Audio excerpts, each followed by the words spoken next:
Lala! Lala! Ay, may naghahanap sa inyo! Lala!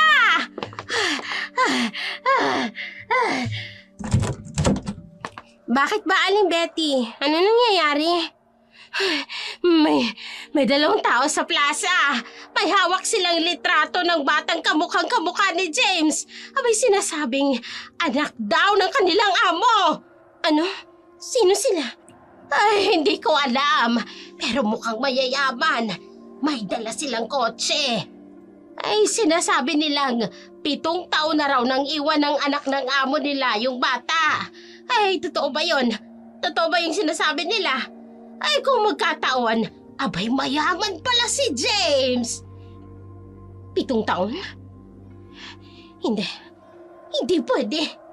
Nabigla si Lala sa balitang narinig kahit alam niyang nahihirapan na siya sa pag-aalaga sa bata pero ayaw niya rin itong makuha sa kanya ng basta-basta na lamang.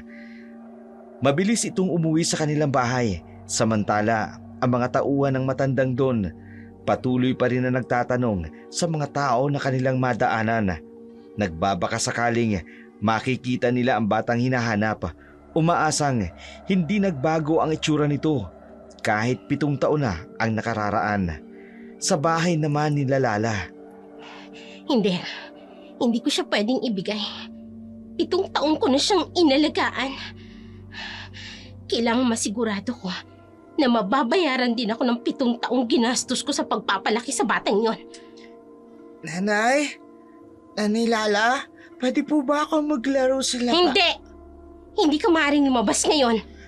Pero nanay, bakit po? Basta, James! Basta, ha? Hindi ka maaaring lumabas. Hindi ka pwedeng makita nila. Sa labas ng bahay, patuloy ang pagkalat ng balita sa buong baryo tungkol sa paghahanap kay James. Unti-unting bumibigat ang pakiramdam ni Lala. Kinagabihan, matapos ang mahabang araw ng pagtatago kay James sa kanyang silid, hindi mapakali si Lala. Ang balitang kumalat tungkol sa pagdating ni Tessa ay nagdulot ng matinding pagkabalisa sa mag-asawa. Sa kanilang pagkabalisa, isang ideya ang unti-unting nabuo sa kanilang isipan. Isang planong magbabago ng kanilang kapalaran. Gado, anong gagawin natin? Bakit ngayon pa sila dumating? 7 taon nating inalagaan si James. Hindi natin siya basta-basta pwedeng isuko. Alam mo ba ha, kung gaano kayaman ang pamilyang yon? Si Don Miguel, isa sa pinakamayamang tao sa lugar na ito. Mayaman? Pero anong magagawa natin? Apo niya si James. Gato, may naisip ako. Ano yun? Ang anak nating si Bert. May konting pagkakahawig sila. Siguro dahil magpinsan kami ng kanyang ina. Ano bang pinaplano mo? Magkamukha sila. Halos magkasing edad pa. Delikado ang iniisip mo. Eh kung si Bert ang ipakilala nating James. Ano? Pero paano? Isipin mo ha, Gato. Ang kayamanan, ang maginhawang buhay na matagal na nating pinapangarap. Sino yun? Nanay, tatay. Bert, bakit gising ka pa? Paano may narinig akong usapan tungkol kay James? Anak, ikaw na ang pag-asa natin para yumaman tayo. Teka, Nay. May mga taong naghahanap kay James. Mayayaman silang tao. At ikaw ang magiging susi ng ating kaginhawahan. Lala, baka mapahamak ang anak natin. Hindi yan. Turuan natin si Bert. Lahat ng tungkol kay James. Ang kanyang mga kwento, ang kanyang mga gawi, lahat. Pero nanay, bakit po? Dahil anak, ikaw ang magiging bagong James. Ikaw ang magiging apo ni Don Miguel. Kailangan natin planuhin ito ng mabuti. Pag nagkamali tayo, isang pagkakamali Hindi magkakamali. Anak, simulan na natin ngayon. Umupo ka. May marami akong ikukwento tungkol sa bagong buhay mo. Sa madilim na sulok ng bahay, nagsimula ang kanilang lihim na pagpaplano habang si James mahimbing na natutulog sa kabilang silid. Hindi nalaman ang kanyang buhay ay unti-unti nang binabago ng mga taong nagkukunwaring nagmamahal sa kanya. Nang mag-uumaga na, hindi mapakali sina Lala at Gardo. Ang kanilang planong pagpapalit kay Bert bilang si James, kailangan pang maghintay. Ngunit bago yun, kailangan munang ilayo si James sa mga taong naghahanap sa kanya. Hindi mapalagay si Lala habang inihahanda ang mga damit at pagkain. Alam niya na ang bawat minutong lumilipas ay mapanganib. Sa kanyang pagmamadali, narinig niya ang mahinang yabag ng mga paa sa hagdan. Nanay! Oh, ang aga niyo po. James? Ay, bakit gising ka na? May ingay po kasi, nanay. Ano po yung bag? James, anak. Kailangan nating mag-usap. May problema po ba, nanay? Anak, may mga taong masasamang loob na naghahanap sa'yo. Po? Bakit naman po? Hindi ko alam, anak. Pero delikado sila. Kaya kailangan nating umalis. Ngayon din. Umalis po. Pero paano po yung mga kaibigan ko? Tsaka yung eskwela. Saka si Kuya Bert. Pasensya ka na, ha? Pero mas importante ang kaligtasan mo.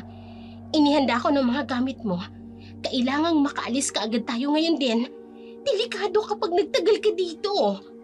Agad nilang inihanda ang mga gamit sa madaling oras at tinangkang magtago sa kabundukan. Hindi man lang nahiwatigan ni James ang tunay na dahilan ng kanilang biglaang pagtakas, ang kanyang buong tiwala kay Lala na naging sanhi ng kanyang pagsunod.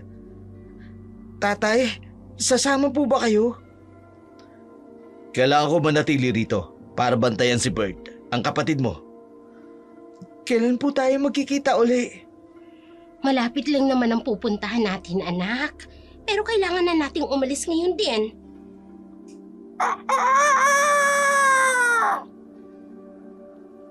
James, oras na. Halika na. Paalam mo na po, tatay. Mag-iingat kayo. Sa bundok ng Santa Clara, doon muna kayo. Oo, doon na muna kami. Siguraduhin mong walang makakaalam. Nanay, babalik naman po tayo, di ba? Oo naman, anak. Pagkatapos ng lahat ng ito, pagkatapos naming mailigtas ang aming anak. Habang naglalakad sila palayo, unti-unting tumatakbo, naririnig pa rin ang mga manok na tumitilaok, hudyat ng bagong umaga. Isang umagang puno ng pangamba at mga lihim. Ang mainit na sikat ng araw, walang habas na tumutulak sa mag-ina. Nagmamadali, 2 oras silang naglakad at sa kabila ng pagod, hindi mapakali si Lala. Kailangan nilang makarating sa bundok bago dumilim. Ngunit ang tadhana, iba ang plano. Isang sandali na magpapabago sa lahat ng kanilang pinaghirapang plano. Sa isang tabi ng highway, tanghaling tapat, may mga sasakyan na dumaraan. Nay, pagod na po ako. Hindi pwedeng huminto. Kailangan nating makatawid, James. Dahil nga, nay, pagod na ako. Ay, sige, magpahinga ka. Eto ng pagkakataon para iwan kita dito. Kailangan kong gawin ito. Wala na tong atrasan.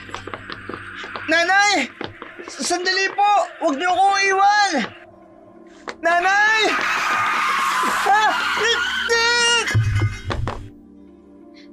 Ang bata! Tutulungan ko siya. Ayos ka lang ba? Ang paa ko po. Masakit. Sandali lang, bata. Dadalhin kita sa ospital. Sino kasama ng batang to? Bakit siya nag-iisa? Halika, bubuhati na kita, ha?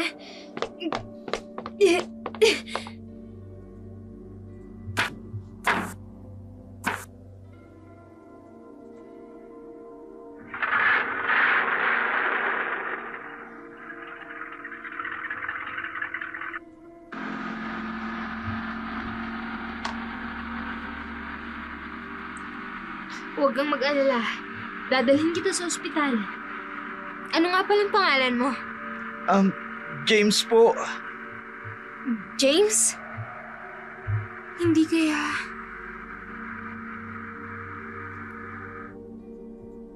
Habang nagmamaneho patungo sa ospital, malinaw sa ekspresyon ni Tessa na unti-unti niyang nare-realize na ang batang nasaktan niya, maaaring ang batang hinahanap niya. Matapos ang aksidente, mabilis na nakarating si Tessa at James sa San Vicente Hospital. Ang tahimik na kalsada ay napalitan ng ingay ng ospital habang si James inaalagaan matapos ang insidente. Ang bata ay walang kasama. Ang pagiging mag-isa niya ay hindi nakalampas kay Tessa. Sa loob ng emergency room, si James ay nakahiga sa kama, nakakabit ang IV drip. Si Tessa naman nasa tabi ng kama, nag-aalala habang pinagmamasdan ang bata. Ma'am, tapos na po ang x-ray. Mild sprain lang po. Kailangan po ng ilang araw na pahinga ng bata. Salamat. Ako na ang bahala sa bills. Sige po ma'am. Pakiantay na lang po ng doktor para sa mga susunod na hakbang. Lumabas ang baklang nurse. Tahimik ang kwarto, maliban sa mahinang tunog ng air conditioning. Si Tessa na natiling nakaupo sa tabi ng kama ni James. Kumusta ang pakiramdam mo? Nasakit po ng konti, pero okay lang po. Salamat po sa pagtulong. Wala yun. Mabuti na lang at hindi masyadong malala. Pero, bakit ka nasa kalsada mag-isa? Nasaan yung mga magulang mo? Wala po si nanay. Iniwan niya po ako. Iniwan ka? Anong ibig mo sabihin? Kanina po tumatawid siya ng kalsada, pero hindi na po siya bumalik. Iniwan niya po ako. Huwag kang mag-alala. Hindi ka mag-iisa. Ako nang bahala sa'yo. Pero bakit po? Hindi niyo naman po ako kilala. May hinahanap din akong batang tulad mo. Pareho kayong mag-isa. Kaya alam ko kung anong pakiramdam.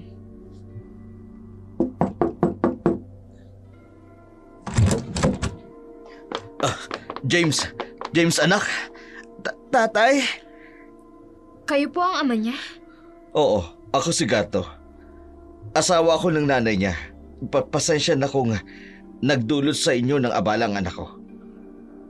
Pasensya na po. Pero iniwan po si James sa kalsada. Alam niyo po ba kung bakit?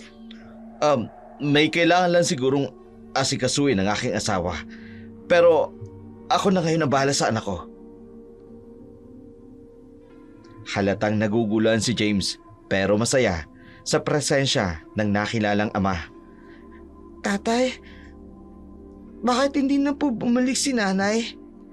Anak, huwag kang mag-alala. Nandito ako para sa iyo ngayon. Siguraduhin niyo pong ligtas si James. Malinaw na traumatized ang bata sa nangyari. Oo. Salamat sa tulong ninyo. Habang inaasikaso ni Gardo ang mga papeles ng ospital, halatang may plano siyang ilayo si James mula sa sitwasyon. Si Tessa, na natiling nagduda, ngunit minamasdan ang bawat galaw ni Gardo. Matapos ang aksidente, bumalik si Tessa sa kanyang orihinal na misyon. Nagtungo siya sa lumang bahay ni Don Miguel. Sa lugar ding yun, dala ang mga lumang larawan at dokumento na magpapatunay ng pagkakakilanlan sa binatilyo. May misteryong dahilan kung bakit kailangan nilang kunin si James bago sumapit ang kabilugan ng buwan. Isang detalye na hindi maintindihan ni Tessa, ngunit naaawa siya sa batang muntik niya ng masagasaan na inakala niyang maaaring siya ang hinahanap nila. Ang pagdating ni Gardo ang nag-alis ng pag-aakala niyang yun na ang batang hinahanap niya, ngunit ang kanyang kutob ay nananatili pa rin. Sa loob ng kotse, hapon na ng mga oras na yun, papunta si Tessa sa lumang bahay ni Don Miguel. May mga lumang larawan at dokumento na nagkalat sa passenger seat. Oh, bakit ganyan ang ayos ng mukha mo? Naisip ko lang yung batang nasagasaan ko kanina. Noong una, inakala kong siya yung batang hinahanap natin. Pero nung dumating yung ama niya, inalis ko na ang isiping yun. Saan na tayo maghahanap ngayon? Pupunta na tayo sa lumang bahay ni Don Miguel. Paano kaya natin madaling mahahanap ang bata? Para madala sa lolo niya. Kailangan natin siyang madala sa ating pinuno bago magkabilugan ng buwan. Magtiwala ka lang. Mapapasirin natin si Don Miguel bago magkabilugan ng buwan. At ang apo niya ang ating pag-asa. Ang mga pinagkakatiwalaan ay nagpatuloy sa kanilang misyon na hanapin ang tunay na apo ni Don Miguel na umaasang ang mansyon lamang ang kanilang pag-asa para matuntun ang batang kanilang hinahanap. Samantala, sa kabilang dako naman, sa katahimikan ng gabi, habang si James ay nananatili sa ospital, nagkaroon ng pagkakataon si Lala na kausapin si Berta tungkol sa kanyang plano. Sa silid ni Berta, madilim ang kwarto. Tanging ang maliit na lampara lamang nagbibigay ng liwanag.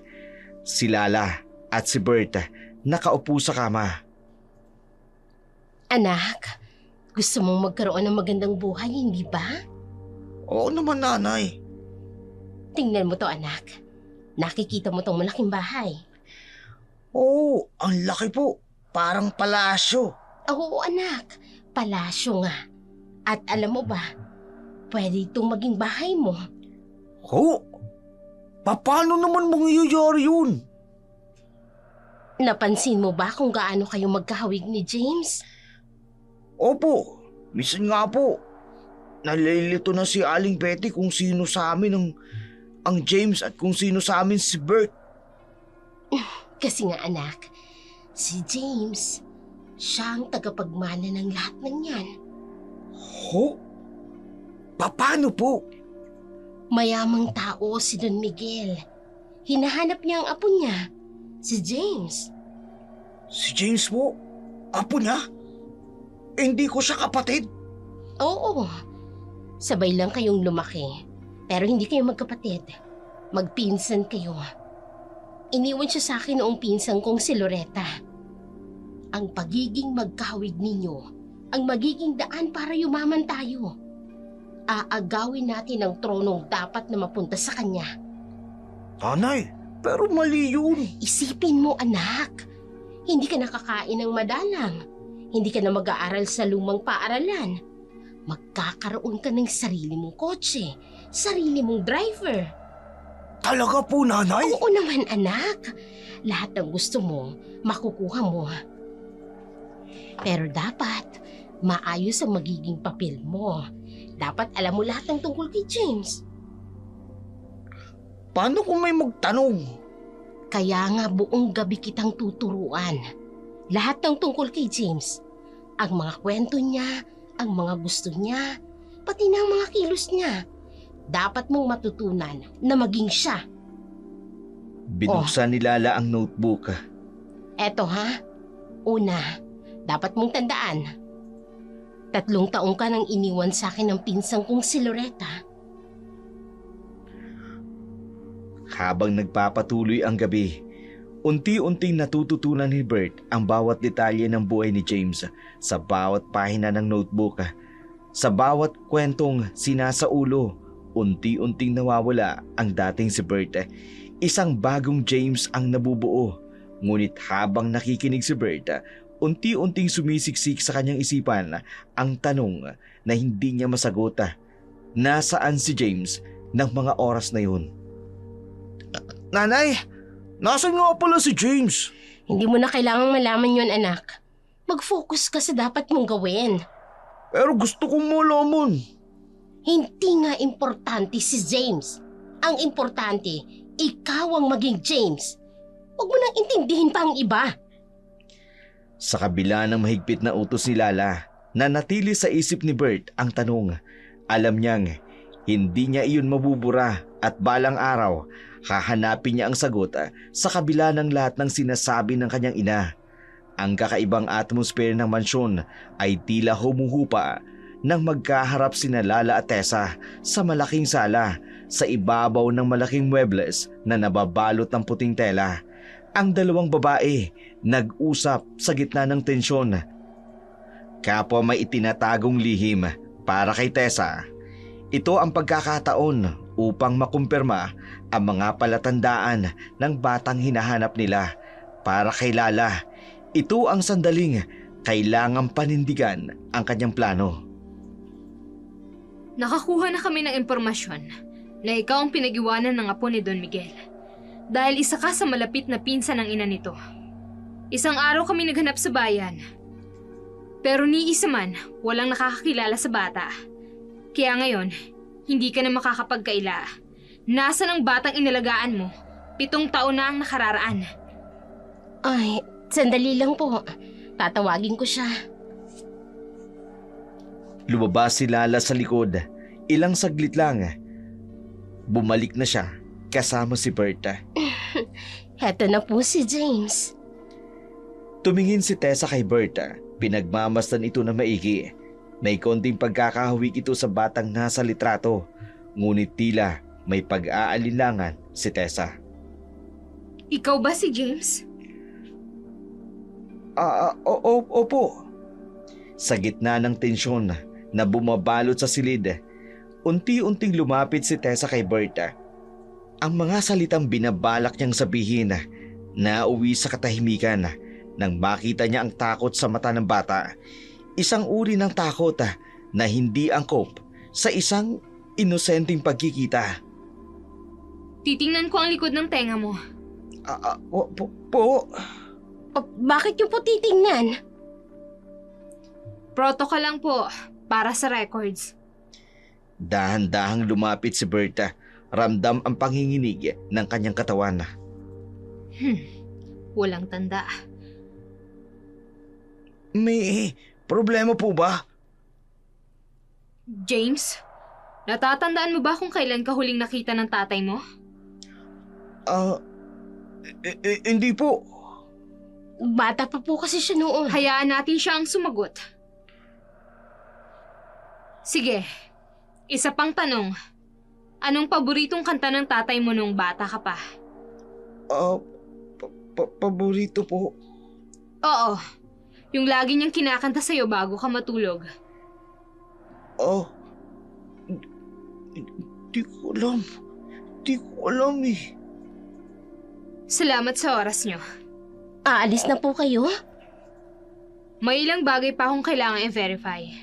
Magkikita pa tayo, James. Kailangan madala namin sa kanya ang tunay na apo ni Don Miguel. Ang batang inilagaan mo sa loob ng 7 taon. Dahil ililipat sa kanya ang mga ari-arian ni Don Miguel. Madam, hindi ko alam kung bakit hindi kayo naniniwala sa akin. Siya yung batang inilagaan ko sa loob ng halos 7 taon.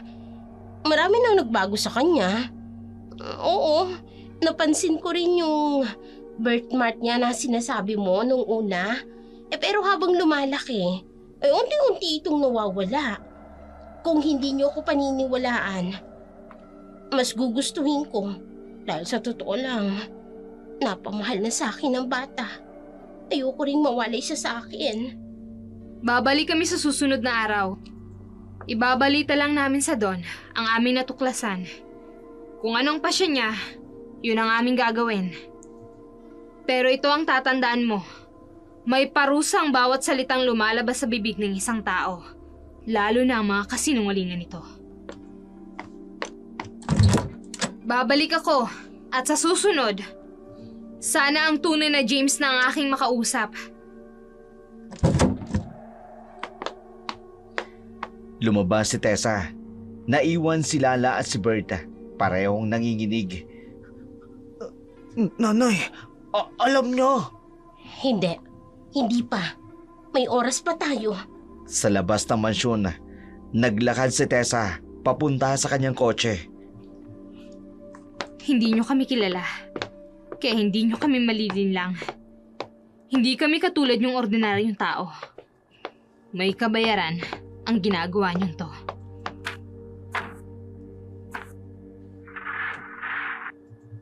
Naiwang kinakabahan ang dalawa pero porsigido si Lala na palabasing si Berta ang tunay na anak na kanyang inalagaan para makaahon din sila sa kahirapan. Hanggang kailan kaya siya lalamunin ng kanyang ambisyon? Hanggang kailan ang kaya niyang gawin makuha lamang ang mga bagay na dapat sana'y mapunta kay James Condrado, ang tunay na apo ni Don Miguel? Duda ka sa kanila? Hindi nila tayo mapagtataguan. Anong plano mo? Babalik tayo. Pero bakit? Iba ang kutob ko sa babaeng yun. Sige, kung yan ang gusto mo. Ngayon pa, alam na natin na sa kanya pala iniwan ang apo ni Don Miguel. Kailangang makuha natin sa kanila ang tunay na apo ni Don Miguel. Ito ang magiging susi ng ating kalayaan. Kalayaan sa isang sumpa na kailanman hindi ko nababalikan. Kapag ako ang nakalaya,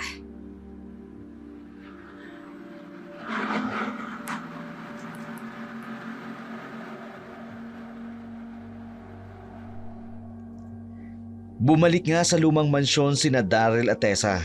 Ganun na lamang ang kanilang marubdob na pagsunod sa kanilang amo na makuha ang tunay na apo nito sa taong pinag-iwanan ng ina nito. Sa kabilang dako naman, sa lumang mansyon. Ano bang nangyari? Kanina, dumating ang mga tauhan ni Don Miguel. Alam na nilang akong nag-alaga kay James. Paano nilang nalaman? Hindi ko alam. Marahil nakapagtanong na sila sa iba. Bakit mo pa ibinalik yung batang yan dito? Iniwan ko na nga yan para wala tayong problema. Sana inilayo mo siya. Mapupurnada ang lahat ng plano natin. Hindi ko alam ang gagawin ko Hindi ka tumawag kaya umuwi na ako dito. Pagod na ako. Biglang bumukas ang pinto sa itaas. Bumaba si James na umiiyak. Bakit po ayaw niyo sa akin? May nagawa po ba akong mali? May nagawa ba ako hindi niyo po nagustuhan? James, Ayaw niyo na po ba sa akin? Napapagod na po ba kayong alagaan ako? Napaupo si Lala. Saglit na hindi makapagsalita. Si Gardo, nagalit ngunit nagtimpi. oo. Napagod na ako. Ayaw na kitang alagaan. Tama na, Lala. Tama na yan. Ano ba gusto mong sabihin ko, Gardo? Totoo naman. Hindi ko na kaya. Anak, pumasok ka muna sa kwarto mo. Mag-uusap lang kami ng nanay mo. Ayaw na po ba sa akin ni nanay? Hindi totoo yan, anak. Mahal ka namin. Kaya pumasok ka muna. Ano bang iniisip mo? Bakit sinabi mo yun sa bata? Iniwanan mo na nga siya sa kalsada na disgrasya na. Hindi ka ba nakukonsensya? Gusto ko nang lumayo siya sa atin. Dahil habang nandito siya, nanganganib na mapurnada ang plano natin. Kailangan si Bert ang maipakilalang apo ni Don Miguel. Kaya habang maaga pa, ikaw na ang lumayo sa batang yan dito. Bago pa sila makabalik. Ito na yung pagkakataon natin para umasenso naman tayo sa buhay. Kapag ang anak natin si Bert ang kinilalang apo ni Don Miguel, sa kanya na mapupunta ang lahat ng kayamanan ng matanda na malapit na raw mamatay. Pag nagkataon, yayaman tayo, Gardo. Kaya utang na loob. Ilayo mo siya rito. Akala ko ba kasi dadali mo siya doon sa... Ay para kasi ang hirap niyang iwan sa bundok.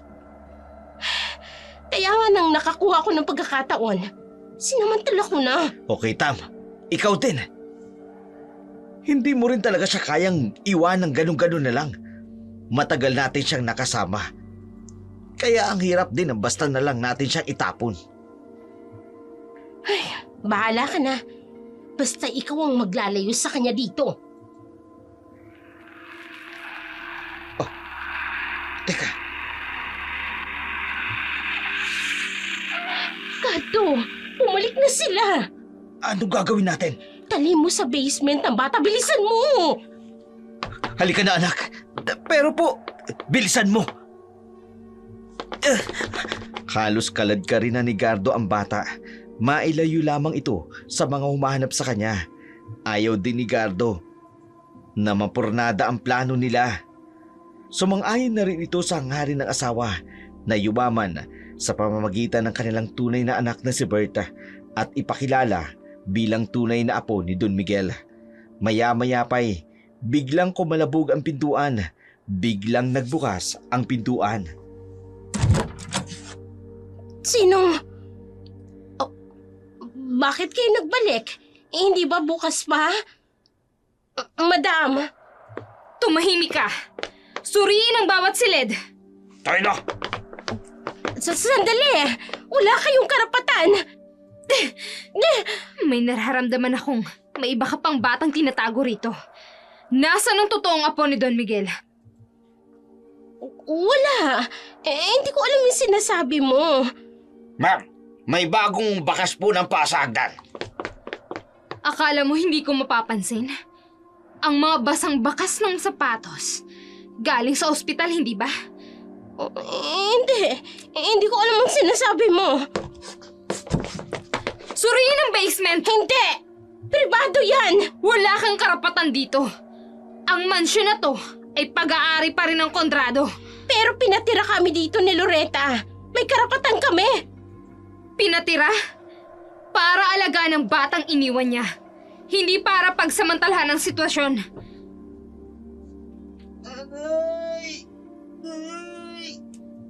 James? James, ikaw ba yan? Yun ba ang totoong apo ni Don Miguel? Hindi. Baka Juan, nagalang yun. Ano ba? Ano to? Bitiwan niyo ako. Walang bata doon. Walang hinahanap niyo. Ano ba sabi? Hawakan niyo siya. Ako. Alam mo, may kutob na ako kanina pa na ang batang iniharap mo sa akin ay hindi ang batang hinahanap namin. Makipagtulungan ka na lang para hindi ka mapahamak, pati na rin yung pamilya mo. Habang tumatakbo ang oras, nasasayang mga sandaling dapat nasa kanya na. Sa gitna ng kaguluhan sa mansyon, humupa ang mga sigawan at nagbigay ng daan sa isang mas malalim na tensyon. Ang basement na nanatiling nakasara at sa gitna ng sala, nagkatitigan ang dalawang babae.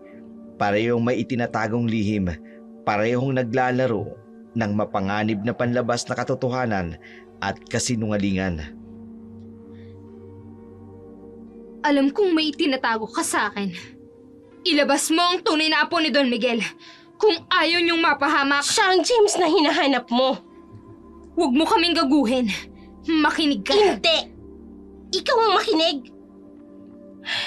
Maniwala ka sa akin. Walang ibang bata dito kundi si James.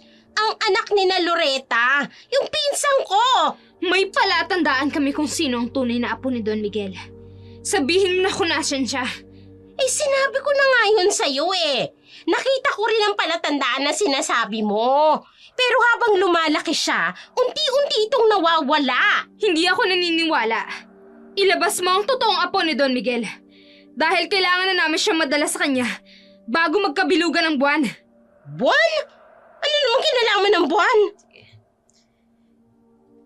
Ilabas mo ang tunay na apo ni Don Miguel.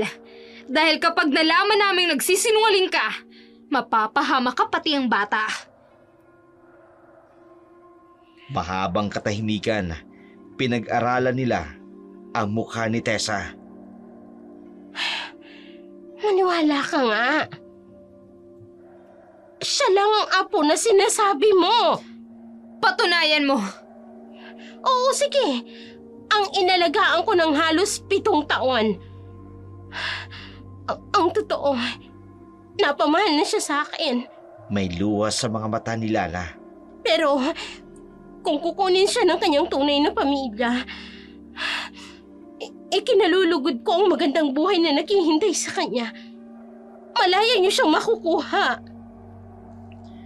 Biglang may maririnig na pag-iyak mula sa malayong bahagi ng bahay. Sa harap ng malagim na mansyon, ang tensyon ay nag-aalab. Si Tessa at ang kanyang mga tauhan, determinadong tuklasin ang lihim na itinatago ni Lala. Sundan niyo ang tunog na yon. Sandali! Oh, Sandali! tayo Hindi! Sandali! Ang katahimikan ay tila nagbabadya ng mas malaking unos. Sa utos ni Tessa, naghiwa-hiwalay ang mga tauhan upang hanapin ang nawawalang si James. Walang sulok ang dapat maiwang hindi masusuri. Maghiwa-hiwalay tayo! Yes, ma'am! Yes, ma'am! Yes, ma'am! Habang nagkakanya-kanya ng paghahanap ang mga tauhan, si Lala pilit na sinusubukang panatilihin ang kanyang kwento, ngunit unti-unting nauhubaran ang kanyang mga palusot. Sa sala, nagsimulang maghalugog ang isang tauhan. Ang katahimikan ay pinutol ng pagbukas ng isang kabinet na puno ng mga kakaibang gamit. Ma'am, may mga bagong damit. Pag binatilyo. Oh, kay James yan. 2 size. 2 iba't ibang size ng damit? Mahilig akong mamili ng mga damit. Yung mga sale, ganon. Tigilan mo na yan. Hindi mo kami madadala sa mga palusot mo. Sa kabilang bahagi ng mansyon, sa kusina, isa pang tauhan ang natuklasan ang higit pang mga bagay na magdudulot ng mas malaking katanungan. Ma'am, may 2 klase po ng gatas, 2 yogurt, at ibang brand. Ano ba? Mahilig kami sa gatas. Hindi ibig sabihin nun na... Hindi ibig sabihin wala kang tinatago. Suriin niyo pa! Sa ikalawang palapag, ang mga natuklasan ay naglalapit sa kanila sa isang masakit na katotohanan. Ma'am! May narinig ako sa basement. Daga lang yan, ano ba? Lagi kami may mga daga rito Siguraduhin natin kung daga nga. Pumunta tayo sa basement. Tara! Ang dilim at ang lamig ng basement tila sumasalamin sa bigat ng sekretong pilit na ibinabao ni Lala. Ngunit ang bawat hakbang nagdadala ng mas malinaw na larawan ng katotohanan. Ma'am, may bakas po ng pagkain dito. May pinggan at may tubig. Para kanino yan? Sa daga ba? Please lang. Huwag na kayong magtanong. Huwag na kayong maghukay pa.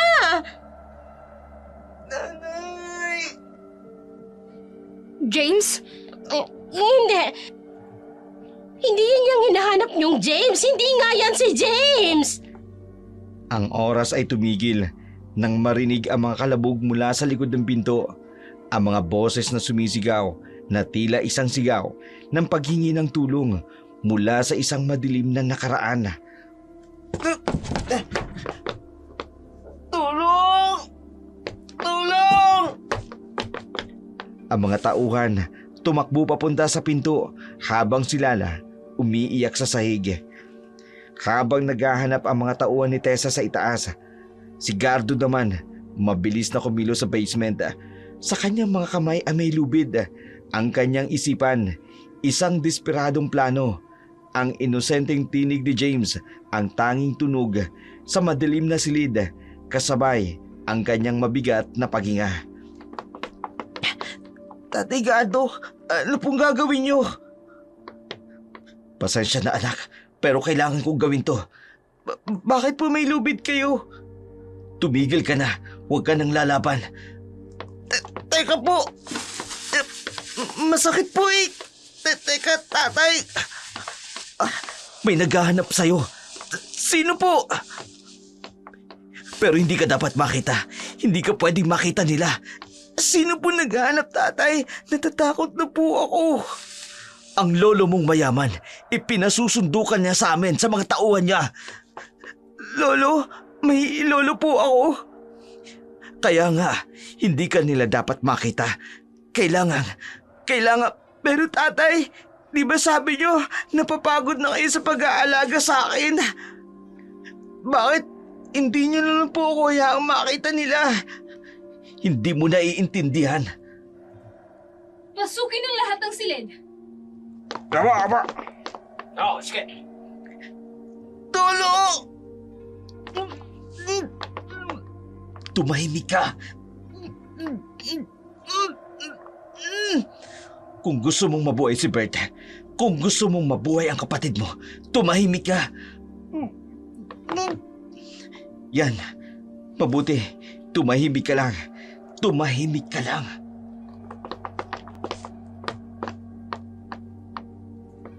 May narinig akong ingay dito sa baba. Patawad, James. Patawad. Pero kailangan naming protektahan si Bert. Kailangan. Hinila ni Gardo si James papunta sa pinakamadilim na sulok ng basement. Habang ang mga yapaka palapit ng palapit. Samantala, sa labas ng baba naman ng hagdan ng basement. Tulungan niyo ako! Ikaw? Ilayo niyo na ako dito. Pakiusap. Pinahihirapan na nila ako eh. Yan yung batang iniharap sa'yo kanina. Alam ko. Baka totoong siya talaga ang anak ni Loretta, ang apo ni Don Miguel. Anong ginawa niya sa'yo? Kinurog nila ako kanina nang umalis kayo. Plano nila ako ilayo rito. Dalhin na natin siya. Hindi maaari. Bago magkabilugan ng buwan, babalik tayo rito. Mas lalo nating makikilala ang tunay niyang apo. Anong plano mo?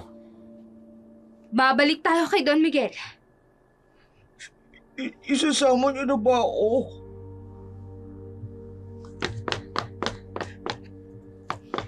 James! James, anak! James! Ayoko na sa inyo. Sinasaktan niyo ako eh. Isama niyo na ako, please. Nakikiusap ako. Isama niyo na ako. Narinig ko kasi. Hindi niya naman ako tunay na anak. Dali niyo na po ako sa lolo Ano ko. bang pinagsasasabi mo? Anak! Please po, sasama na ako sa inyo. Baka kung ano pang gawin sa akin ng babaeng yan eh. Baka hindi niyo na ako makita sa pagbabalik niyo. Sa aming pagbabalik, isasama kita. Kailangan ko lang tiyakin na ikaw ang tunay na apo ng amo namin. Mahalaga ang papel na gagampanan mo sa mga maiiwan niyang ari-arian. Kaya kailangan namin makatiyak na ikaw nga ang kanyang apo. Matapos ang mahabang paghahanap sa basement, sa bawat sulok at sa bawat silid ng mansyon, bumalik ang mga tauhan ni Tessa. Ang kanilang mga muka pawisan at pagod, ngunit ang mga mata ni Tessa nananatili ang determinasyon na mahanap ang tunay na James. Ma'am, nasuyod na namin ang buong bahay. Pati ang mga sulok ng basement. At Wala po kaming nakitang ibang bata. Nakita niyo na? Sinabi ko na sa inyo eh. Pero makabubuti na rin na huwag niyo siyang isama. Kahit nasusungitan ko ang batang yan, napamahal na rin sa akin yan. tumahimik ka. Bakit hindi natin dalhin ang bata? Mahigpit ang bilin ni amo. Siguraduhin na madala sa kanya ang tunay niyang apo. Kaya kailangan nating makasigurado. Lumakad si Tessa papunta sa bintana. Tiningnan ang buwan. Ikaw, Dadalhin mo na ba ang bata? Nagbago na bang isip mo? ibalik ko sa'yo ang tanong mo. Ha? Nagbago na ba ang isip mo? Bibigyan kita ng pagkakataon. Pagkakataong gawin ng tama.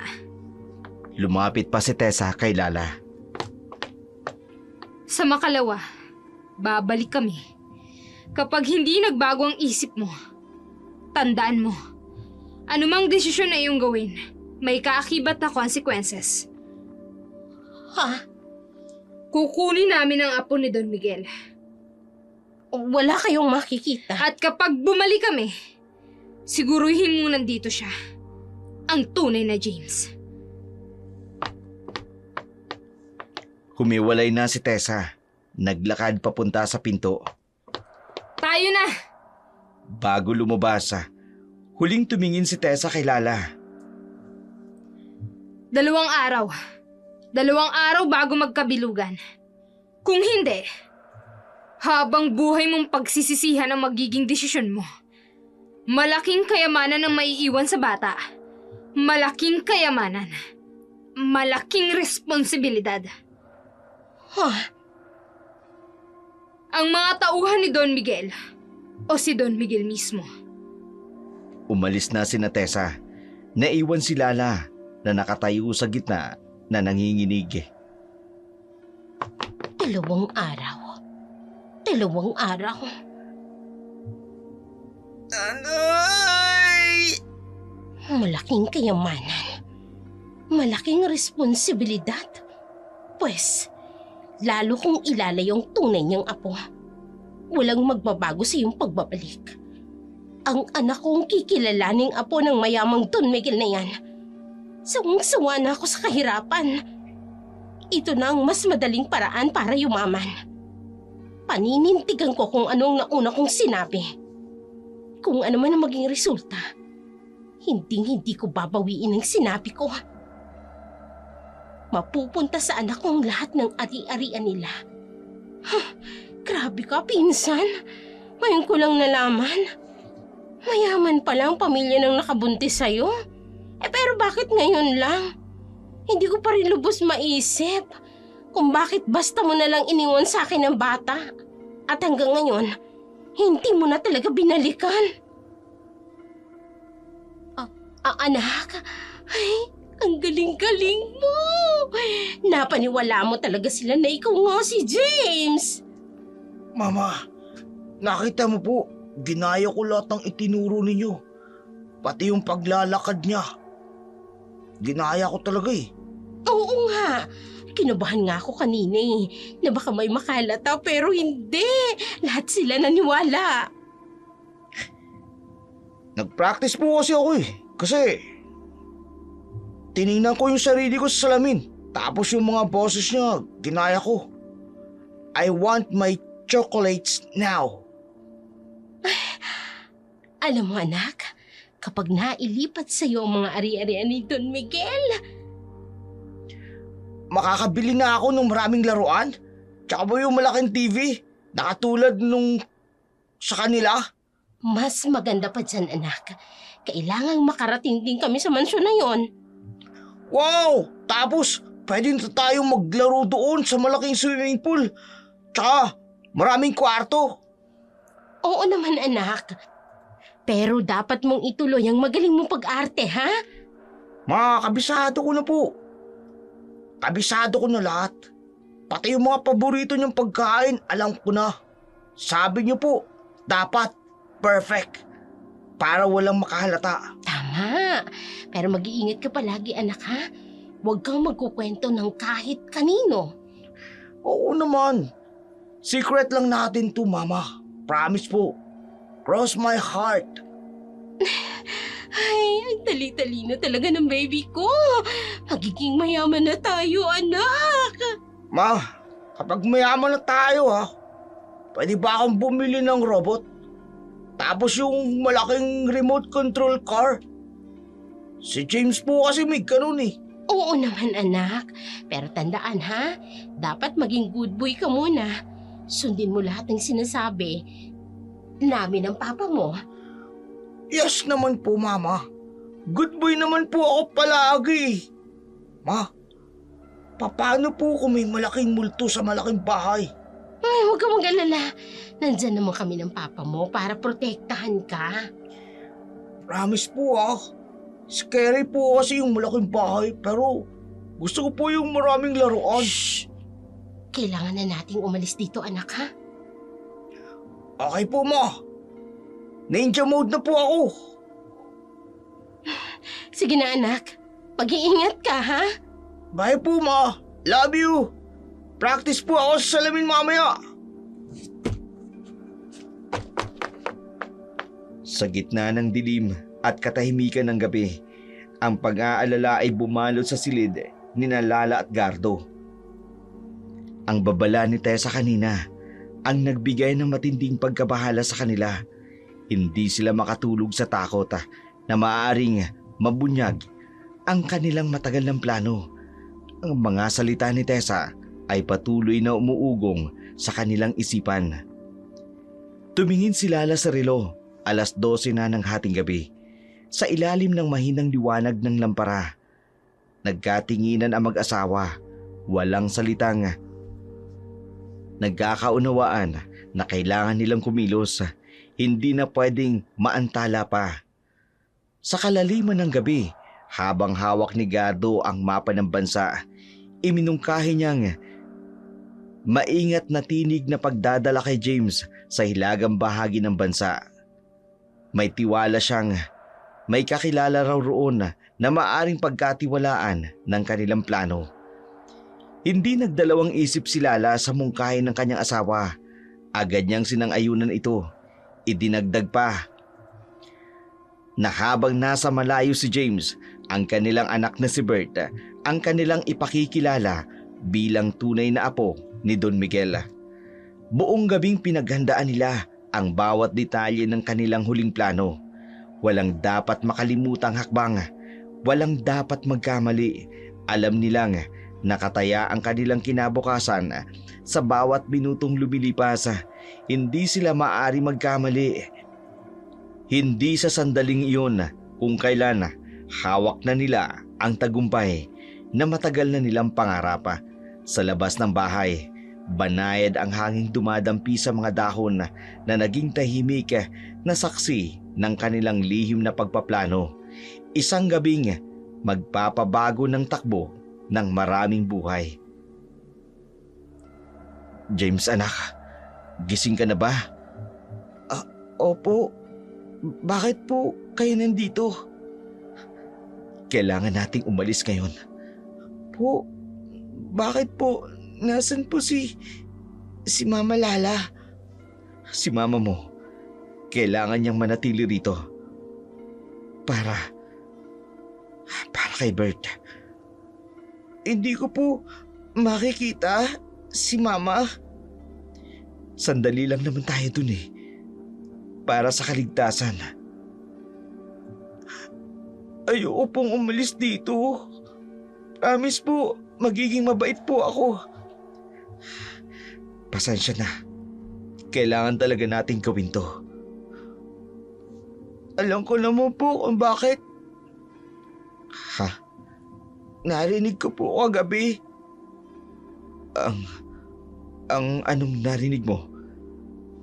Na si Bert po ang magiging apo ni Lolo Miguel. Na kailangan niyo pong itago ako. James, hindi. Okay lang po ako. Naiintindihan ko naman po. Gusto niyo lang po maging masaya si Bert. Bakit hindi ka ba galit? Kasi po, mahal ko po kayo. Kahit ganito po. Kahit alam kong hindi na ako makababalik sa inyo. Hindi ka dapat maging mabait sa amin. Sana po maging masaya kayo. Sana po magamit niyo sa mabuti ang kayamanan ni Lolo. Pakisabi po kay Mama Lala na mahal ko po siya. Patawad. Patawad, James. Patawad. Sa labas, ang motor ay naghihintay. Dahan-dahang inilagay ni Gardo si James palabas. Ang bawat takbang tila bumibigata sa bigat ng kanilang konsensya. Sa bintana sa itaas, nakatingin si Lala. Pilit na pinipigilan ang pagluha habang pinanunood ang kanyang asawa at ang batang naging anak-anakan niya sa loob ng maraming taon. Unti-unti nang maglalaho sa dilim dahil ilalayo na ng kanyang asawa. Sa huling sandali, lumingon si James at kumaway. Mama, paalam po. Ang mahina niyang bulong sa hangin bago tuluyang nilamon ng dilim ang kanyang munting anyo. Sa pagbubukang liwayway ng araw na yun, isang kakaibang kaligayahan ang bumabalot sa lumang mansyon. Ang dating katahimikan napalitan ng abalang paghahanda. Sa harap ng salamin, si Bert ay nakatayo habang maingat inaayusan ni Lala ang kanyang damit kagaya ng laging suot ni James. Ang pag-aalinlangan sa kanyang mga mata ay nahaluan ng kaba at saya. Oh, tingnan mo anak. Perpekto ka talaga. Para kang tunay na James Conrado. Nanay, kinakabahan po ako eh. Paano kung may itanong silang hindi ko masagot? Naku, huwag kang mag-alala. Hindi lahat ng tanong kailangan sagutin. Basta panindigan mo lang na ikaw si James. Eto na ang pag-asa natin, anak, para yumaman tayo. Kaya lang, naisip ko rin si James eh. Kukunin din naman natin siya. Kapag nasa atin ang kayamanan ng Don Miguel na yun. Maya-maya pa'y may kumatok sa pinto.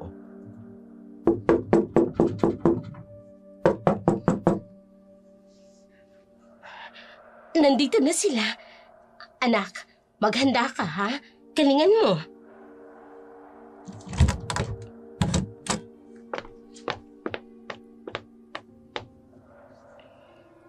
Ikinagagala ko ang inyong muling pagbabalik. Hindi na kami magpapaligoy-ligoy pa. Kailangan na naming madala ang apo ni Don Miguel.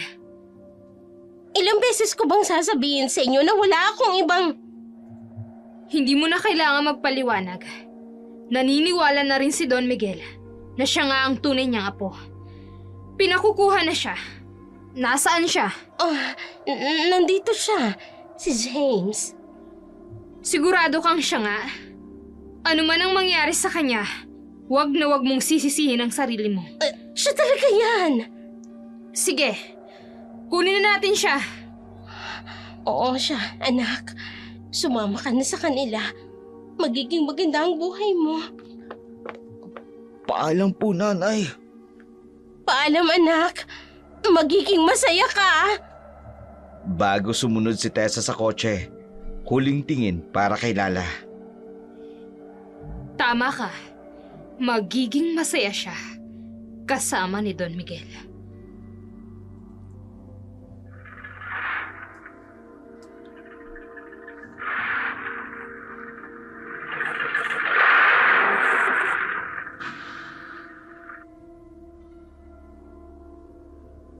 Ay, finally! Success na success. Kung mamamatay na yung Don Miguel na yon, sigurado akong ililipat agad sa kanya ang mga ari-arian nito. Ay, sa wakas, mababawi ko na rin ang lahat ng ginastos ko sa pagpapalaki ko sa batang si James. Ay, pasensya ka na kung inagaw man namin ang dapat na para sa'yo. Mayaman na ako, mayaman na ako, mayaman na ako. Ay, puwisit na aso na yun. Pero hindi ako matatakot, lalo pa ngayon. Ilang sandali na lang, yayaman na kami. At kapag nasa akin ang kayamanan ni Don Miguel, bibili ako ng maraming pampaganda. Mamamasyal ako sa ibang bansa. Kahit ilang bansa siguro pupuntahan ko. Hindi mauubos yung kayamanan na matandang yun. Ay, pasensya na Pinsan Loretta kung naging abusada ako. Habang patuloy si Lala sa pagdiriwang sa lumang mansyon, ang kanyang paglalakad, tila napapasayaw. Ang bawat galaw, may kasamang ngiti at tawa. Para sa kanya, ang araw na yun ang simula ng bagong buhay. Isang buhay na punong-puno ng karangyaan at kasaganahan. Hindi niya alam na ang mga sandaling ito ang magiging huli para sa kaligayahan na kanyang pinapangarap. Sa gitna ng kanyang pagtatampisaw sa tagumpay, isang katok ang yumanig sa pintuan ng kanyang tahanan. Nang kanyang buksan ito, naroroon si Lola Mila. May dalang lumang kahon na ang mga matay puno ng bigat ng katotohanan na matagal nang nakatago. Ang dating masayang atmosphere ng bahay unti-unting napalitan ng kakaibang tensyon. Si Lola Mila, ina ni Lala, ay hindi lang basta dumating para bumisita.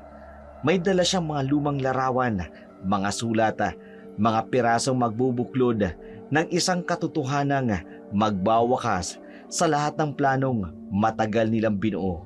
Sa labas, ang buwan ay patuloy na lumalaki, isang tahimik na saksi sa lihim at unti-unting lalabas ang dating tahimik na gabi ay binuhay ng mga kulog na tila nagbababala ng isang napipintong unos sa buhay ni Lala. Naku, baka sigado na to at nakalimutan na. Teka nga, mabuksan nga.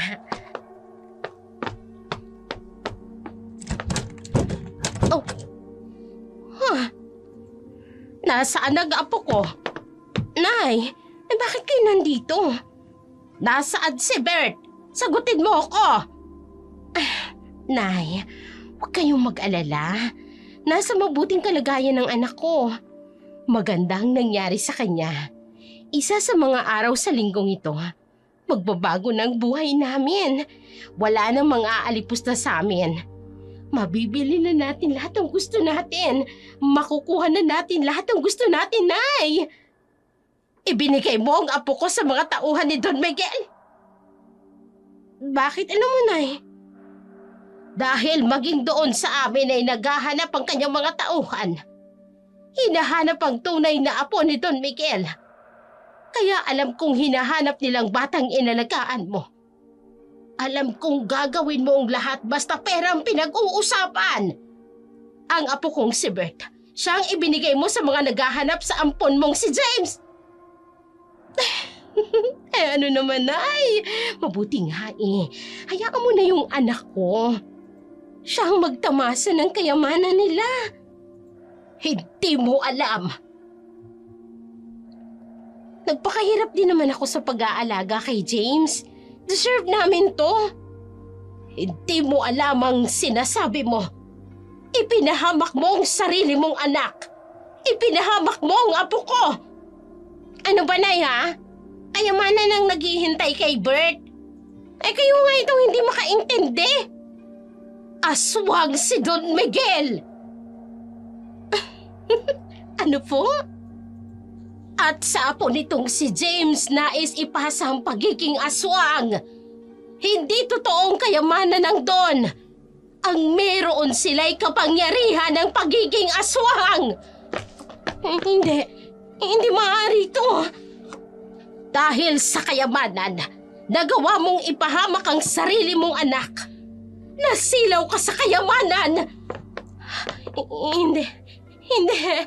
Gayon, paano natin mababawi ang apo ko sa kanila? Saan nila dadalhin ang apo ko? Hindi, Inay. Hindi maaaring maging aswang ang anak ko. Hindi! Tumakbo si Lala sa bintana. Nakita ang buwan na halos kunti na lang ay mabubuo na. Kabilugan. Kabilugan na ng buwan. Oo. At sa kabilugan, mangyayari ang ritual. Ang pagpasa ng kapangyarihan. Kaya pala, madalas banggitin ng mga tauhan ni Don Miguel, yung Tessa, na kailangang madalang kanyang apo bago ang kabilugan ng buwan. Bakit hindi ka man lang sumangguni sa akin? Ang sinabi ni Tessa, magiging masaya siya kasama si Don Miguel. Kaya pala iniwan sa'yo si James noon dahil inilayo ng kanyang ina ang anak niya. Sa sumpa ng pagiging aswang, tinakasan nila ang sumpa. Pero ikaw mismo ang nagdala sa anak mo sa kapahamakan. Anong gagawin ko? Ano tong ginawa ko? Anong ginawa ko sa anak ko? Kailangan kong hanapin si Bert. Kailangan! Hindi mo alam kung saan sila nagtatago. At kahit alam mo, baka huli na ang lahat. Matapos malaman ang katotohanan mula kay Lola Mila, bumaling ang takot at galit ni Lala sa taong kaya niyang sisihin. Si James, hindi na napigilan ni Gardo ang kanyang asawa nang biglang umalis ito papunta sa tinutuluyan ni James. Nanginginig sa galit. Nagmaneo si Lala patungo sa lugar kung saan nananatili ang kanyang dating kasintahan. Sa bawat kilometrong nalalampasan niya, lalong tumitindi ang kanyang puot. Ang mga luha sa kanyang mga mata halos bumulag sa kanya habang sakay siya ng isang habal-habal. Ngunit wala siyang pakialam. Ang tanging nasa isip niya lamang, ibuntun ang sisi kay James na siyang dahilan ng lahat ng kamalasang pinagdadaanan nila. Nang makarating na sa tinutuluyan ni James, dali-dali siyang pumasok sa kinaroroonang silid ng binatilyo. Marahas niyang kinatok ang pinto. Nang walang sumagot, kumatok siya ng kumatok hanggang sa marinig ang mga yapak sa loob. Bakit po kayo nandito?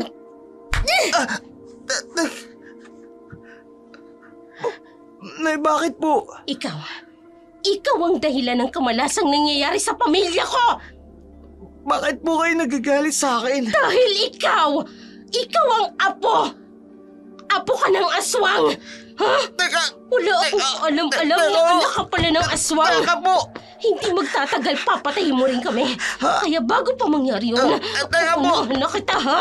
Uunahan na kita! Hindi ko po kayo maintindihan! Kaya ka pala iniwan sa akin ni Loretta noon para itakas ka sa lolo mong aswang. Ngayon, babawiin ka na para ipasa sa'yo yung pagiging aswang. Hindi ko po alam ang sinasabi niyo! Dahil ang anak kong si Bert ang isinama nila, sa kanya ipapasa ang pagiging aswang. Ikaw ang impakto! Lahi kayo ng mga aswang! Nag-alaga ako ng aswang sa loob ng mahabang panahon! Halika rito! Halika rito! Teka po! Sandali po! Bitiwan niyo ako! Kapag napahamak ang anak ko, ikaw ang papatayin ko! Bakit lagi niyong ipinapasa sa akin ng sisi? Kayo po ang may kagagawa nun! Desisyon niyo yun! Kaya kayo may kasalanan kung bakit napahamak si Bert! Ano? Kayo naman po ang gumawa ng kasalanan eh! Kayo po! Kung ano man po ang nangyayari sa inyo ngayon, bunga po na inyong maling desisyon! Walang hiya ka! Ikaw ang pinagmula ng mala sa pamilya namin! Alam mo ba, kung alam ko lang na lahi ka ng aswang noon, sana pinatay na kita! Di po! Aswang!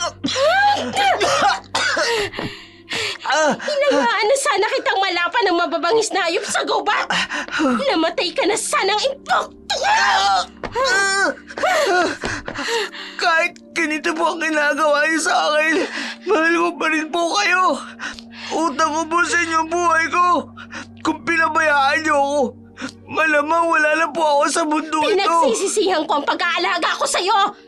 Pinagsisisihan ko na inalagaan kita! Matapos kang iwan sa akin ng nanay mo! Pero mahal ko pa rin po kayo. Kahit kaano niyo ako saktan, kahit ano pang sabihin niyo, mahal ko pa rin po kayo. Hindi. Dapat hindi kita mahalin. Dapat kamuhian kita. Nanay! Huwag kang lalapit. Aswang ka. Aswang ang lahi mo. Patawad po. Patawad po kung naging dahilan ako ng pagkawasan ng pamilya niyo. Matapos ang marahas na paghaharap kay James, bumalik na si Lala sa lumang mansyon kung saan naghihintay si Lola Mila, ang matanda. Hindi na naghintay pa ng pagkakataon para kumilos.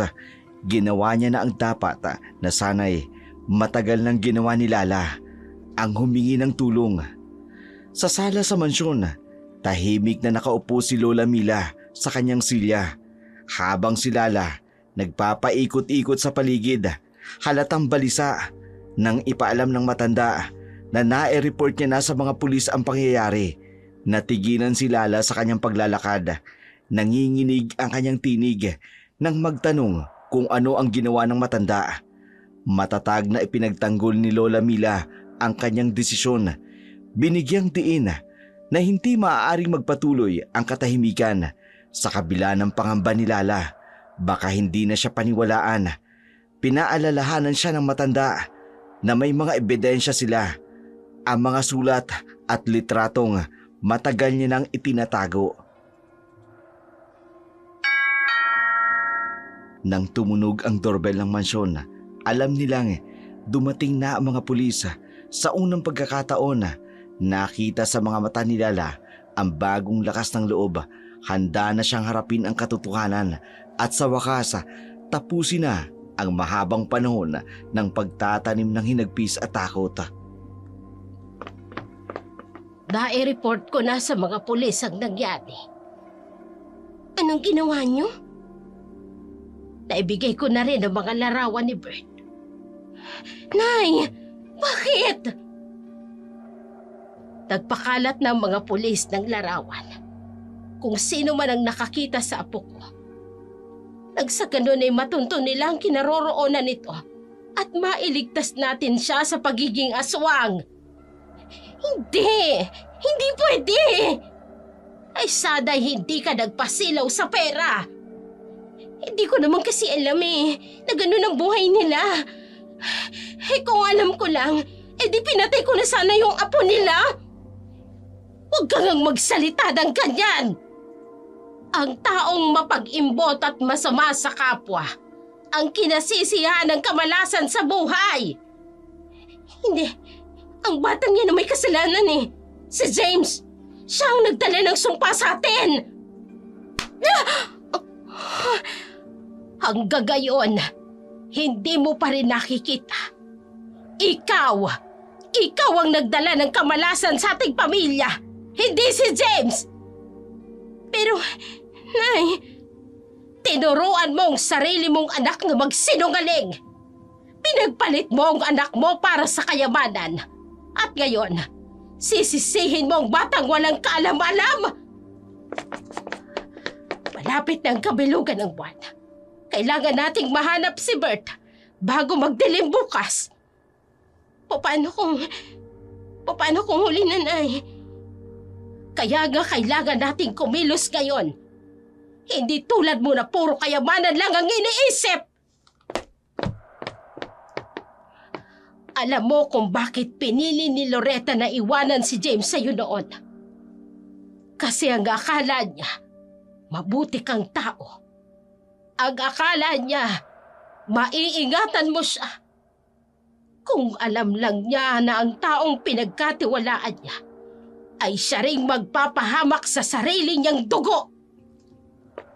Umalis si Lola Mila. Naiwan sila lang nakatayo sa gitna ng sala at ang buwan unti-unti nang lumalaki. Habang si Lola Mila naghahanap ng tulong, si Lalay nakaluhod sa kanyang pagkakasala. Si Bert naman, unti-unti nang nalalaman ang tunay na kahulugan ng kanyang tagumpay. Ang mahabang biyahe hindi nagtungo sa mga gintong pangako ng Maynila, kundi sa isang madilim na daan patungo sa gitna ng kagubatan.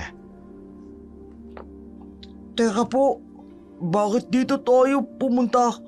Akala ko po sa Maynila tayo. Dito na muna tayo. May mas importante. Tumingin si Bert sa malaking bahay. Walang ilaw, maliban sa ilang kandila sa mga bintana. Pero pong sabi niyo ang mansyon sa Maynila. Naroroon ang lolo mo sa loob. Po, Malubha na ang kanyang sakit. Ikaw na lang ang hinihintay niya para maalam ito. Hinawakan ni Tessa ang balikat ni Bert. Ginabayan papasok. hindi ba pwedeng bukas na lang kami magkita?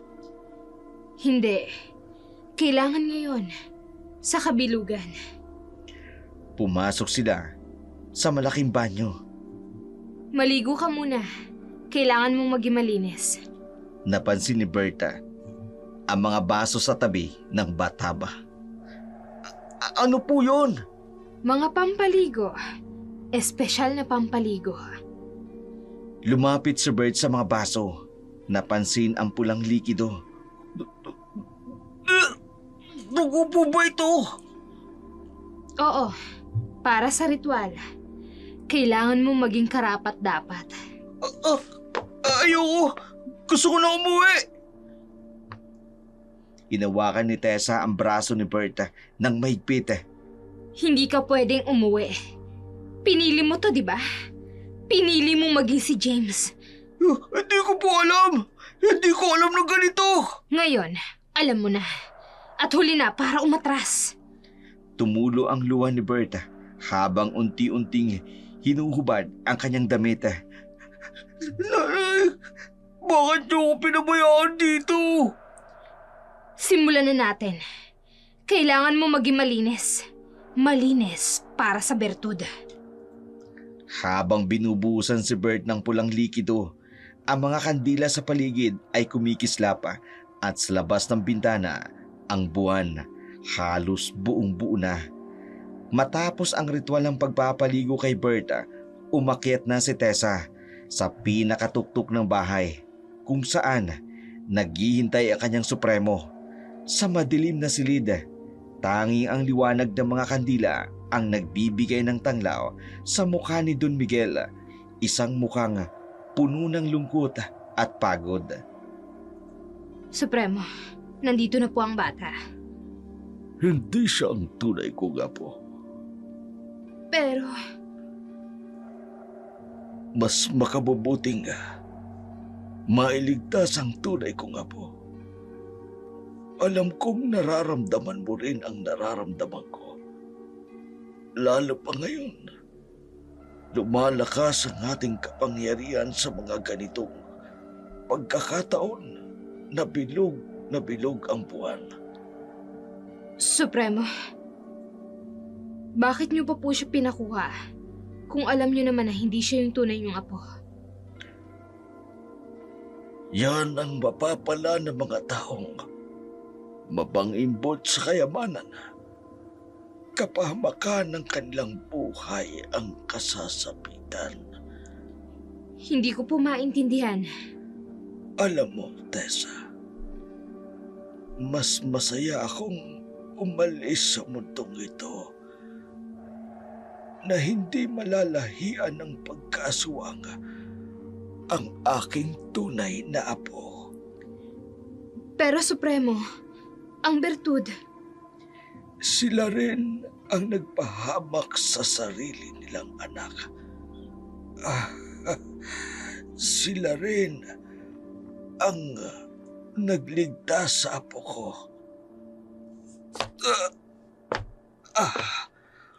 Bumalik ka roon, Tessa. Kunin mo ang tunay kong apo. Iligtas mo siya. po, Siguradong pag-iinitan nila ang tunay kong apo, si James. Siya ang kailangan mong protektahan. masusunod po, Supremo. Humarap si Don Miguel kay Tessa. Ikaw na ang bahala sa apo ko. Kung paano mo kong nirespeto bilang pinuno ng mga aswang, gawin mo rin sa kanya, sa tunay kong apo. Pero, ang sumpa, ang bertud, Gawin mo ang lahat. Huwag lang siyang maging katulad natin. Huwag lang siyang maging aswang.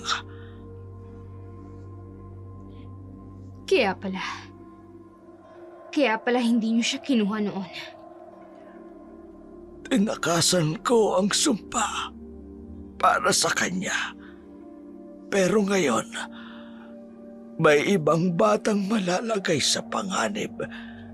May magsasalo ng sumpang tatakasan natin dahil lamang sa silaw nila sa kayamanan. Supremo, Dalian mo na, Tessa. Iligtas mo ang tunay kong apo. Iligtas mo rin ang batang napilitang gawin ang hindi niya maintindihan. Tumakbo si Tessa palabas ng silid. Patawad sa sumpa ng inyong lahi. Pero ngayon, maiiwanan mo na ang kapalaran mo, apo. Matapos ipadala si Tessa para iligtas si James, hinintay ni Don Miguel ang huling sandali ng kanyang buhay sa silid na tanging mga kandila lamang ang nagbibigay liwanag Nagsimula na ang ritual na magpapasa ng sumpa, hindi sa taong dapat sana'y tumanggap nito, kundi sa isang batang napilitang gampanan ang papel na hindi para sa kanya. Lumapit ka, Apo. Po, umupo ka. Umupo si Bert, nakatingin sa mga alay sa mesa, ang mangkok ng dugo, alak at ang mga dahon ng anahaw. Ano po ang mga ito? Tahimik. Sinindihan ni Don Miguel ang mga dahon. Ngayon, Bert. Paano niyo pong nalaman ang pangalan ko? Tinitigan ni Don Miguel si Bert. Napatahimik ang bata. Ngayon, ipapasa ko ang bertod ng ating lahi. Nanginginig ang mga kandila. Matagal ko nang inihanda ang araw na ito. Hindi po ako si James! Hindi po ako! Tiningnan ni Don Miguel si Berta. Naparalisa ang bata sa kanyang kinauupuan. Ikaw, bilang aking apo, ang siyang tagapagmana ng ating kapangyarihan. Dinampian ni Don Miguel ng dugo ang noo ni Berta.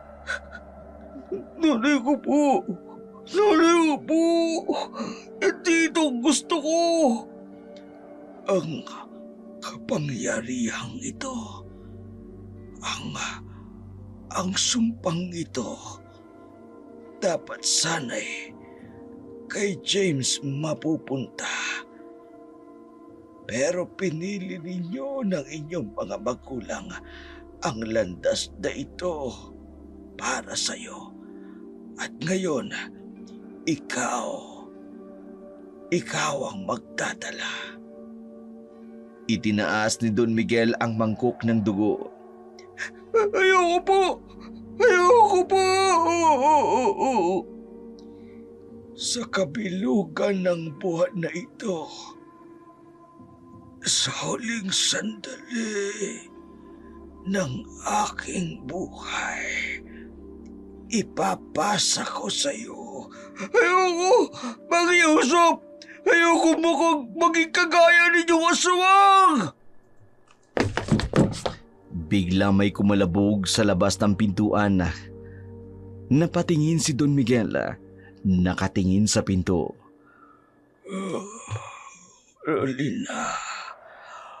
Huli na para sa ating lahat.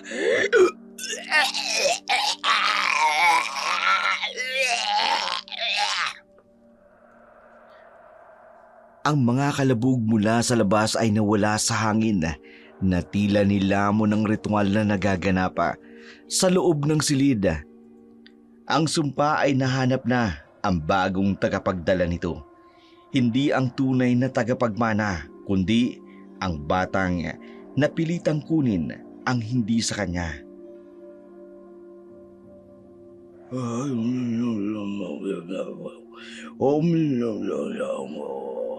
Sa pamamagitan ng dugo at kapangyarihan.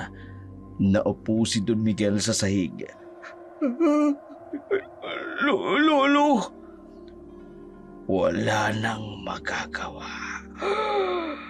Unti-unting bumagal ang paghinga ni Don Miguel. Ayos lang po ba kayo? Ikaw na ang tagapagdala ng sumpa.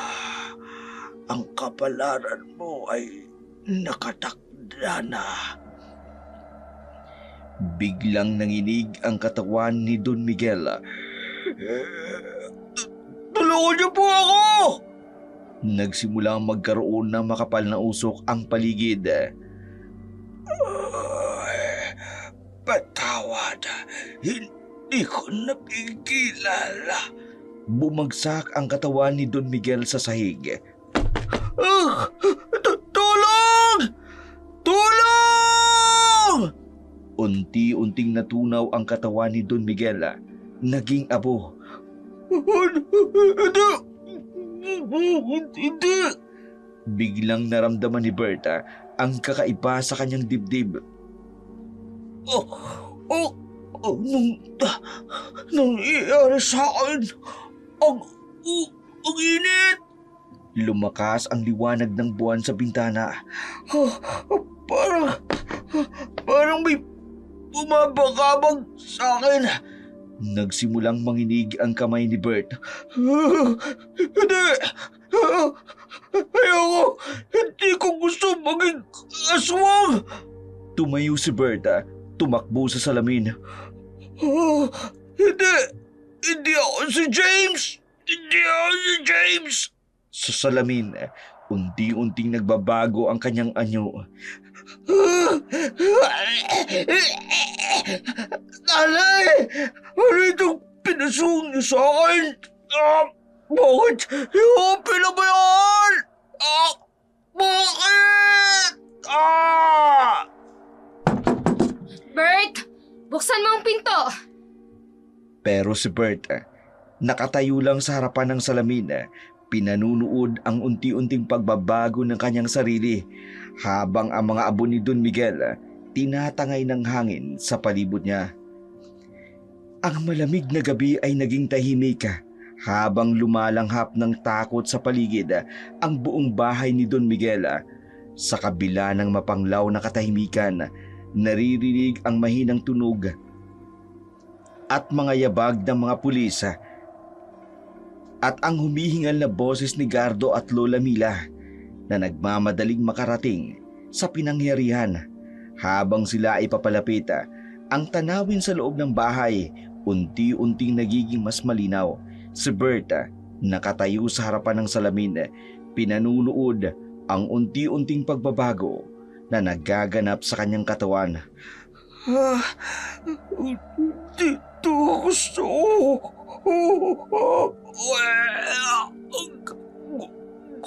Gutom ako. Gutom ako.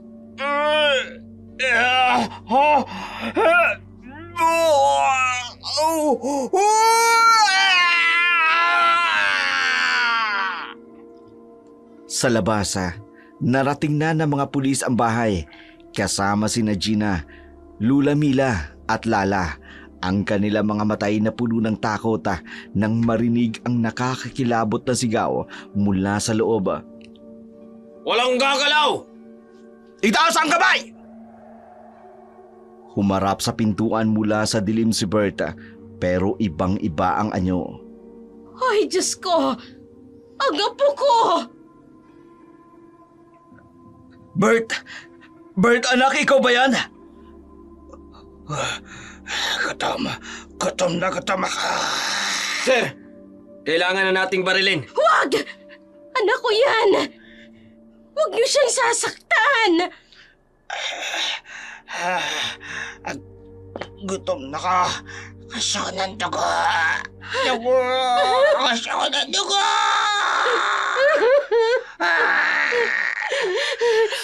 Bert! Bert, anak! Anak ako to! Ang nanay! Bert, kilala mo pa ba ako? Anak! Nanay! Ma'am, lumayo kayo! Hindi siya ang anak ninyo! Lumayo na kayo! Mali kayo! Anak ko pa rin siya! Hindi niya kasalanan ito. Si James ang dapat na nasa lugar niya! Hindi! Hindi ako si James! Hindi ako si James! Biglang may mahinang tawa mula sa likod ng dilim. Lumitaw si Tessa.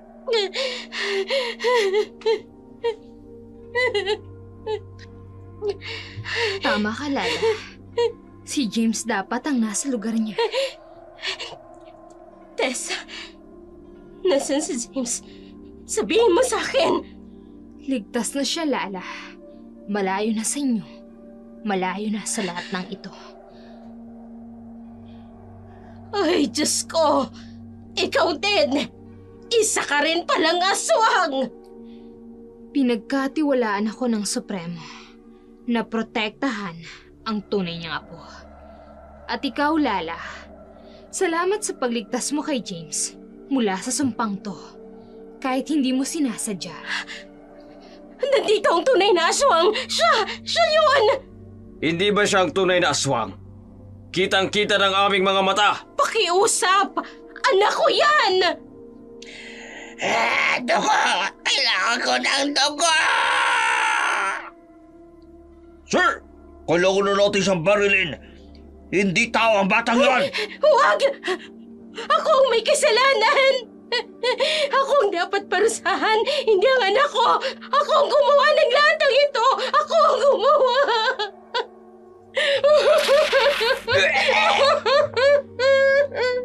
Biglang sumabay sa putok ng baril ang sigaw ni Lala. Tumigil si Berta. Hindi! Ayun lang ganito!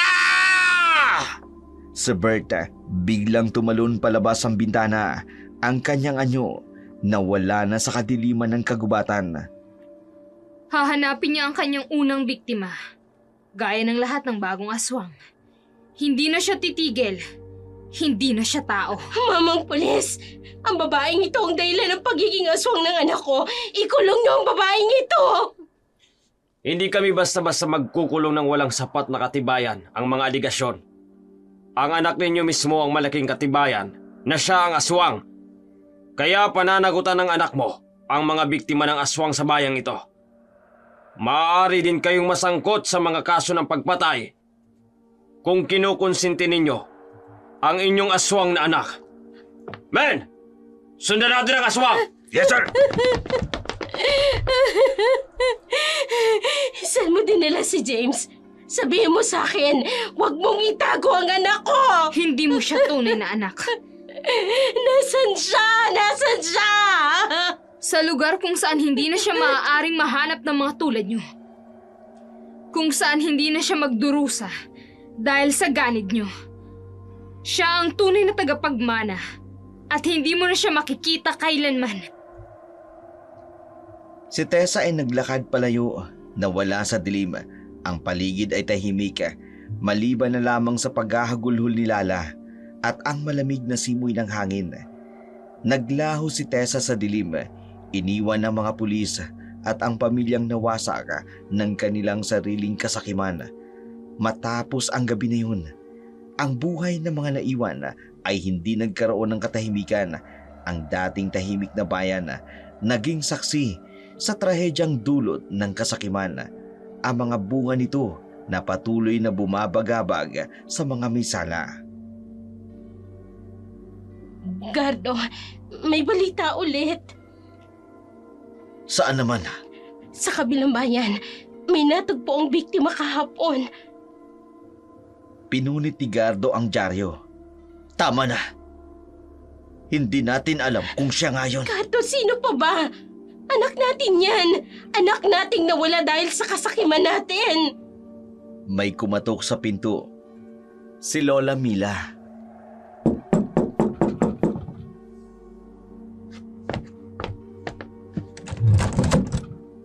May balita ba? Wala pa rin nakakakita kay Bert. Kung alam mo lang, Lala. Kung alam mo lang noon. Kung alam ko lang na ang pinsan kong si Loretta ay nanganak ng isang aswang. Pinabayaan ko na lang sana ang bata. Tama na. Tama na ang paninisi. Pero totoo, Gardo. Tayong may kasalanan. Tayong naging abusadong pinsan, hindi si Loretta. Maya-maya pa'y may nakita silang anino sa labas ng bintana. Bert! Anak! Pero wala na. Parang hangin lamang na dumaan. Hanggang kailan tayo maghahanap? Hanggang matagpuan natin siya. Hanggang mapatawad niya tayo. Sa malayo, maririnig ang balita sa radyo. Ang ika-10 biktima sa loob ng 1 taon. Walang nakakaalam kung sino ang salarin. Sabay na napatingin si Lala at Gardo sa larawan ni Bert sa dingding. Ang mga taon ay dumaan na, parang walang katapusang anino. Bawat araw, nagdadala ng bagong hapdi habang hinahanap nila ang kanilang nawawalang anak. Ang kanilang mga buhay naging isang walang katapusang paghahanap. Sinusundan ang mga bulong at tsismis na nagsasabing ang kanilang supling ay naghahasik ng lagim sa malayong lugar. Ang mga yapak ng mga magulang ay sumusubaybay sa di mabilang na landas sa mga bayan at nayon, ngunit laging umuuwing walang dala.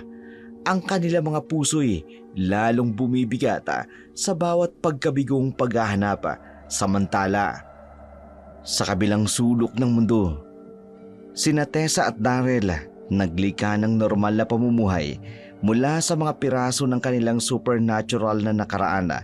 Tinanggap nila si James sa kanilang tahanan, hindi bilang tagalabas kundi bilang kapamilya. Ang kanilang ugnayan ay lumalim sa bawat paglipas ng panahon. Ang kanilang paglipat sa karaniwang buhay ay hindi naging madali. Ngunit tinanggap nila ito ng buong buo, buong puso. Iginalang ang utos ng kanilang supremo na si Don Miguel. Malinaw ang karunungan ni Miguel na kapag naipasa na ang kaloob, unang sumpa ng pagiging aswang sa iba, kinakailangang tanggapin ng lubusan ang mundong karaniwan. Ito ay parehong biyaya at utos, isang pagkakataon para sa katubusan na may kapalit na pag-iwan sa dating buhay. Natuto silang gumising kasabay ang araw sa halip na mangaso sa dilim, matuwa sa mga simpleng pagkain sa halip sa ipinagbabawal na handaan, bumuo ng mga ugnayan batay sa tiwala sa halip na takot. Ang pagkakaiba na magkaparehong buhay na ito, ang desperadong mga magulang na walang sawang naghahanap ng kanilang nawawalang anak at ang mapayapang buhay na natagpuan ni Tessa at Darrell kasama si James ay nagpakita ng malinaw na larawan ng pagbabago at bunga. Habang ang isang pamilya ay nagkawatak-watak dahil sa supernatural na mundo, ang isa namang nakahanap ng paraan upang gumaling at muling bumangon, bagaman pareho silang may dalang marka ng kanilang pakikipagtagpo sa mga pwersa lampas sa karaniwan. Ang panahon ay walang patid na umuusad, walang pakialam sa sakit ng paghiwalay o sa kagalakan ng bagong simula. Nagpatuloy ang mga magulang sa kanilang walang saysay na paghahanap. Ang kanilang pag-asa ay kumukupas, ngunit hindi lubusang nawawala. Samantala, sina Tessa at Darrell at James tinanggap ang bawat araw ng kanilang bilang normal na buhay, na tahimik at nagpapasalamat na lalampasan ang mga pagsubok na dumarating at nalaman ang halaga na binayaran para sa kanilang kapayapaan. Ate Tessa, okay lang kaya sila? Hayaan mo silang magdusa sa kanilang mga kasalanan. Mas mabuti ka dito. Ligtas ka. Pero si Kuya Bert, naawa ako. Hindi na natin siya maibabalik. Pero ikaw ay ligtas na. Ayon sa kahilingan ng iyong lolo Miguel. Tumingala si James sa buwan. Hindi na siya natatakot rito. Sana mapatawad nila ang kanilang sarili balang araw. Mabuti at mabait kang bata, James. Kaya ka iniligtas ni Supremo. Hindi ka dapat maging katulad namin. Sa malayo, isang alulong ang maririnig. Ang dating si Berta patuloy na naghahanap ng kanyang susunod na biktima, habang ang kanyang mga magulang patuloy na nagdurusa sa kanilang kasalanan.